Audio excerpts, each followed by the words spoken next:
स्वागत है दोस्तों आपका हमारे यूट्यूब चैनल निवेश टिप्स में। दोस्तों आज हम एसबीआई का एक म्यूचुअल फंड रिव्यू करेंगे, जिसके अंदर अगर आप एकमुश्त पैसा जमा कर देते हैं तो ये फंड आपको मंथली इनकम प्रोवाइड कराता है और आपके जमा पैसे में भी ग्रोथ दिखाता है। जी हाँ दोस्तों, म्यूचुअल फ़ंड की एक खासियत होती है, अगर आप सही स्ट्रेटजी का यूज़ करके म्यूचुअल फ़ंड को सही तरीके से सेटअप करते हैं, उसके अंदर पैसा इन्वेस्ट करते हैं, सही तरीके से पे आउट लगाते हैं, तो आपको एक साथ दो बेनिफिट्स देखने को मिलते हैं। पहला बेनिफिट कि यहाँ पर आपको दूसरी जो स्कीम्स हैं, जैसे एसबीआई की या पोस्ट ऑफिस की मंथली इनकम प्रोवाइड कराने वाली स्कीम्स हैं, उनके कंपैरिजन में आपको मंथली इनकम भी ज़्यादा मिलेगी और वो सभी स्कीम्स आपको जमा पैसे पर कुछ भी बढ़ाकर नहीं देती हैं, लेकिन यहाँ पर आपको पैसा भी बढ़कर मिलेगा जो पैसा आप जमा करेंगे उसके ऊपर। सही है। तो इस पूरे प्रोसेस को हम अच्छी तरह से समझेंगे और इसको कैसे यूज़ करना है, कैसे इसके अंदर इन्वेस्ट करना है, इसके बारे में भी दोस्तों हम सारी डिटेल में डिस्कस करेंगे। आपसे निवेदन है कि प्लीज़ आप हमारे चैनल को सब्सक्राइब कर लें।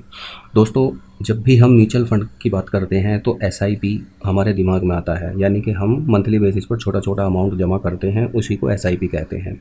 हम म्यूचुअल फ़ंड के अंदर वन टाइम इन्वेस्टमेंट करके भी छोड़ सकते हैं, जैसे 1 लाख रुपए का, 50,000 रुपये का या 2 लाख रुपये का। लेकिन तीसरा भी एक प्रोसेस होता है म्यूचुअल फ़ंड के अंदर, जिसे एसडब्ल्यूपी कहा जाता है। एसडब्ल्यूपी यानी कि सिस्टमेटिक विड्रॉवल प्लान। ये म्यूचुअल फ़ंड की वो तरीका होता है जिसके थ्रू हम मंथली इनकम जनरेट करते हैं। जैसे हमने एक मुश्त पैसा जमा करना होता है, उसके बाद हम एक पे आउट लगाते हैं अपने मंथली खर्चों को पूरा करने के लिए। मान लीजिए आपके पास में है 1 लाख रुपये, अब आप इन्हें 1 लाख रुपये का इन्वेस्टमेंट कर दिया। 1 लाख रुपये के इन्वेस्टमेंट पर आपको दोस्तों सिर्फ 800 रुपये का ही पे आउट मंथली बेसिस पर लगाना है, 800 रुपये से ज़्यादा का नहीं लगाना। अगर हम बात करें मंथली इनकम स्कीम जो पोस्ट ऑफिस के अंदर है, वहाँ पर आप 1 लाख रुपये पर सिर्फ और सिर्फ आपको 550 रुपये ही मिलते हैं, लेकिन यहाँ पर आपको 800 रुपये मिलेंगे। अब दोस्तों जिस फ़ंड के बारे में मैं बात कर रहा हूँ, इस फ़ंड के ओवरऑल जो रिटर्न्स हैं वो 19% से भी ज़्यादा के हैं। तो अगर हम ये मान के चल रहे हैं कि ये फ़ंड हमें आगे आने वाले टाइम में अगर 15% के रिटर्न्स भी दे देता है, तो 15% के रिटर्न के हिसाब से अगर हम 5 साल के बाद कैलकुलेशन करके देखें तो 1 लाख रुपये हमारा बढ़कर 1,32,000 रुपये हो जाता है और 48,000 रुपये का हम पे आउट भी ले चुके होंगे मंथली इनकम के रूप में। तो आप यहाँ पर देख सकते हैं आपको एक साथ दो बेनिफिट्स देखने को मिले हैं। अगर ये हमें 15% नहीं 14% के रिटर्न्स भी दे देता है, तो उस केस में भी दोस्तों हमारा 1 लाख रुपये बढ़कर 1,25,000 रुपये हो जाता है और 48,000 रुपये का हम पे आउट ले चुके होंगे। अगर दोस्तों हम बात करें 13% के रिटर्न पर, तो 13% के रिटर्न पर भी हमारा 1 लाख रुपये बढ़कर 1,18,000 रुपये हो जाता है और 48,000 रुपये का हम पे आउट ले चुके होंगे। अगर हम बात करें दोस्तों मात्र 11% की, तो मात्र 11% अगर ये रिटर्न देता है और आप 800 रुपये 1 लाख रुपये पर पे आउट लगाते हैं, यानी 0.8% का पे आउट लगाते हैं, तो भी आपका कैपिटल ना सिर्फ सेफ है बल्कि उसमें ग्रोथ भी देखने को मिलती है। अब आपका 1 लाख रुपये बढ़कर 1,05,761 रुपये हो जाएगा। दूसरी तरफ आप 48,000 रुपये का पे आउट भी ले चुके होंगे। अब इस पूरे प्रोसेस को दोस्तों आप अगर चलाते हैं, चाहे जितने लंबे समय के लिए आप इसको चलाएं, एसबीआई के जिस फंड के अंदर आपको इन्वेस्ट करना है, इसका नाम है SBI magnum mid cap fund. Overall इस फंड के रिटर्न्स 19.72% के हैं और पिछले 5 साल के इसके रिटर्न 14.39% के हैं। पिछले 3 साल के इसके रिटर्न्स 31.96% के हैं। पिछले 1 साल के इसके रिटर्न 15% के हैं और पिछले 1 महीने में भी इसने 9.86% के रिटर्न्स प्रोवाइड कराए हैं। तो दोस्तों यहाँ पर आप देख सकते हैं, अब मान लीजिए आपका बजट है 10 लाख रुपये का, 10 लाख रुपये का आपने इन्वेस्टमेंट कर दिया और 8,000 रुपये का आपने पे आउट लगाना है, क्योंकि 10 लाख का 0.8% 8,000 रुपये होता है। अब दोस्तों अगर हम यहाँ पर देखें 5 साल के बाद में और ये 11% का ही हमें रिटर्न देता है, तो हमारा 10 लाख रुपये बढ़कर 5 साल के बाद में 10,57,000 रुपये हो जाएगा और टोटल विड्रॉवल हम 4,80,000 रुपये का कर चुके होंगे। अब ये 11% से ऊपर जितना दोस्तों हमें रिटर्न दे देता है, तो उतना ही हमें जो हमारा फंड है उसमें ग्रोथ देखने को मिलेगी। पे आउट तो हमें फिक्स मिलेगा, लेकिन अगर ये 11% से कम रिटर्न देता है तो उस केस में दोस्तों हमें नुकसान होना शुरू हो जाता है। तो हमें पे आउट कम से कम लगाना है। आप कोशिश करें कि 0.7% या मैक्सिमम 0.8% का ही आप पे आउट लगाएं टोटल इन्वेस्टमेंट पर। वहीं दूसरी तरफ दोस्तों आपको ध्यान रखना है कि हमें फंड ऐसा सेलेक्ट करना है जिसने ओवरऑल शानदार रिटर्न्स प्रोवाइड कराए हों।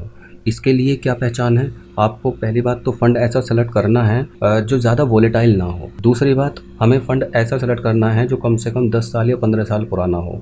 तीसरी इंपॉर्टेंट बात, उसके ओवरऑल रिटर्न्स 3 साल के रिटर्न्स, 5 साल के रिटर्न्स 15% या उससे ज़्यादा के होने चाहिए, ताकि अगर वो किसी वर्स्ट सिचुएशन में 15% से कम भी रिटर्न दे तो हमारा कैपिटल सेफ रहे। तो फंड का सिलेक्शन प्लस पे आउट का परसेंटेज, ये दो बातें बहुत इंपॉर्टेंट होती हैं म्यूचुअल फंड से मंथली इनकम जनरेट करने के लिए और अपना पे आउट लगाने के लिए, और दोस्तों जो कैपिटल हमने इन्वेस्ट किया है उसको सेफ रखने के लिए। सो गाइज, इस तरह से अगर आप इन्वेस्टमेंट करेंगे दैन डेफिनेटली आपको एक साथ दो बेनिफिट देखने को मिलेंगे, जो बेनिफिट दोस्तों आपको मंथली इनकम स्कीम या सीनियर सिटीजन सेविंग स्कीम के अंदर नहीं देखने को मिलेंगे। अब आपको दोस्तों म्यूचुअल फंड कौन से चुनने हैं, या तो आप म्यूचुअल फंड चुनेंगे जो ब्लू चिप कैटेगरी के म्यूचुअल फंड्स होते हैं, इंडेक्स फंड का आप चुनाव कर सकते हैं, मिड कैप फंड का चुनाव कर सकते हैं, मैग्नम फंड का चुनाव कर सकते हैं। आप भले ही चाहे एसबीआई का फंड चुने, टाटा का फंड चुने, निप्पॉन का फंड चुने, मिराई एसेट का चुने, या जिस भी फंड को आप चुनना है आप चुन सकते हैं, लेकिन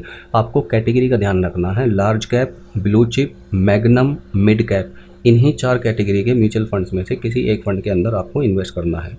स्मॉल कैप के अंदर या सिंपल जो मिड कैप फंड्स होते हैं उनके अंदर इन्वेस्ट नहीं करना है, क्योंकि वो बहुत ज़्यादा वोलेटाइल होते हैं, वहाँ पर हमारे पैसे पर रिस्क आ जाता है। अब दोस्तों बात आती है कि आप इन्वेस्ट कैसे कर सकते हैं। इन्वेस्टमेंट करने के कई सारे तरीके हैं, या तो आप किसी एजेंट के थ्रू भी अपना इन्वेस्टमेंट कर सकते हैं, लेकिन अगर आप एजेंट के थ्रू करेंगे या बैंक के थ्रू करेंगे तो उसमें एक परसेंटेज आपके फंड की ग्रोथ का उन लोगों को चला जाता है कमीशन के रूप में। तो आप अगर एसआईपी या लमसम इन्वेस्टमेंट करके छोड़ना चाहते हैं तो फिर उसके लिए आप डीमैट अकाउंट ओपन करके कर सकते हैं, जिसके लिंक नीचे डिस्क्रिप्शन बॉक्स में अवेलेबल है। ग्रो और ज़ीरोधा में ओपन कर सकते हैं। और अगर आप खुद से एसडब्ल्यूपी करना चाहते हैं तो फिर आप एसबीआई म्यूचुअल फंड की ऑफिशियल वेबसाइट पर जाकर इन्वेस्टमेंट कर सकते हैं। वहाँ पर आपको डायरेक्ट कैटेगरी चुननी है, रेगुलर में इन्वेस्ट नहीं करना है। दूसरी इंपॉर्टेंट बात, आपको दोस्तों एसडब्ल्यूपी के अंदर इन्वेस्टमेंट करना है मंथली इनकम के लिए, और आप एसआईपी भी कर सकते हैं और लमसम इन्वेस्टमेंट भी कर सकते हैं।